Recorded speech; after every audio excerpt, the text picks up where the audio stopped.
تعود كتيبة الصوت الحق تابعة لكتائب شهداء الجبل من مهامها التصدي لعصابات الأسد والشبيحة في 1/8/2012.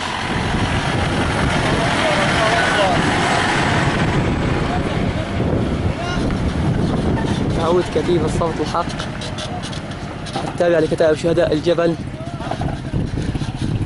من مهامها التصدي لعصابات الأسد